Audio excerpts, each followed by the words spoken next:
আসসালামু আলাইকুম রহমতুল্লাহি ওয়া অল ওয়ার্কস টিসে আপনাদের সকলকে স্বাগতম। তো ভিউয়ার্স, আমি আজকে আপনাদেরকে একটি অধ্যায়ের কিছু সম্পর্কে আলোচনা করব, সেটা কৃষি শিক্ষা নিয়ে। তো কৃষি শিক্ষায় প্রথম পার্টে আছে যে ফসল নির্বাচন, প্রথম পরিচ্ছেদ ফসল নির্বাচন। এখানে কিছু এমসিকিউ থাকতে পারে, এমসিকিউ আসতে পারে। এটা আমি কিছু দাগাইছি এবং আপনাদেরকে প্রশ্ন সম্পর্কে বুঝিয়ে দেওয়ার চেষ্টা করব।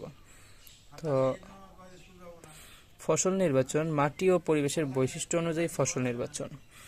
মাটি ফসল উৎপাদনের অন্যতম মাধ্যম। ফসল উৎপাদন মাটির বৈশিষ্ট্যের উপর পুরোপুরি নির্ভরশীল। এখানে একটি প্রশ্ন এমসিকিউ থাকতে পারে, সেটা হলো মাটি ফসল উৎপাদনের অন্যতম মাধ্যম। ফসল উৎপাদনের মাটির বৈশিষ্ট্যের উপর পুরোপুরি নির্ভরশীল।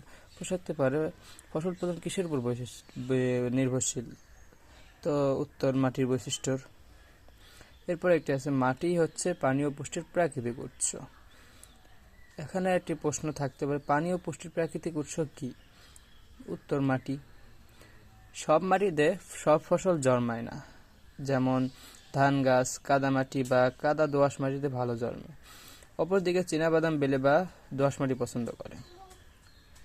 তাই বাংলাদেশের মাটি পদ্মা, ব্রহ্মপুত্র ও মেঘনার পলি দ্বারা সৃষ্টি হওয়ার কারণে সব ধরনের ফসলই কম বেশি জন্মায়। এখানে একটি প্রশ্ন থাকতে পারে, বাংলাদেশের সব ধরনের ফসল কেন জন্মায়? এটা একটি গুরুত্বপূর্ণ একটি প্রশ্ন হতে পারে। উত্তর হলো, বাংলাদেশের মাটি পদ্মা, ব্রহ্মপুত্র ও মেঘনার পলি দ্বারা সৃষ্টি হওয়ার কারণে সব ধরনের ফসলই কম বেশি জন্মায়। বাংলাদেশের অধিকাংশ মাটি নরম, হালকা, ধূলিময় ও কর্ষণযোগ্য। মাটি বলতে তাকেই বোঝায় যেখানে ফসল জন্মায়, বন সৃষ্টি হয় আর গবাদি পশু বিচরণ করে। প্রশ্ন থাকতে পারে, মাটি বলতে কি বোঝায়? উত্তর, যেখানে ফসল জন্মায়, বন সৃষ্টি হয় আর গবাদি পশু বিচরণ করে। একজন কৃষককে যখন মাটি সম্পর্কে জিজ্ঞেস করা হয়, তিনি ঝটপট বলে থাকেন যে ভূত্বকের গভীরে যতটুকু লাঙ্গলের ফলা পড়ছে, যা ফসল উৎপাদনের উপযোগী, তাই মাটি। অর্থাৎ কৃষকের ভাষায় ভূপৃষ্ঠের 15-18 সেন্টিমিটার গভীর স্তরকে মাটি বলা হয়। মাটি কাকে বলা হয়?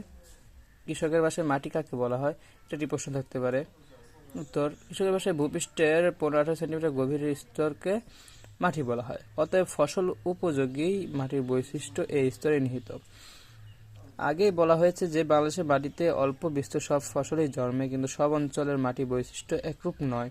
তাই দেখা যায় কোথাও ধান, কোথাও গম, কোথাও আলু, আবার কোথাও পাট ভালো হয়। তো ভিউয়ার্স, আজকে এই পর্যন্তই। আগামী পরের পরিচ্ছেদটা আমি পরের ভিডিওতে শেয়ার করার চেষ্টা করব। আসসালামু আলাইকুম ওয়া রাহমাতুল্লাহ।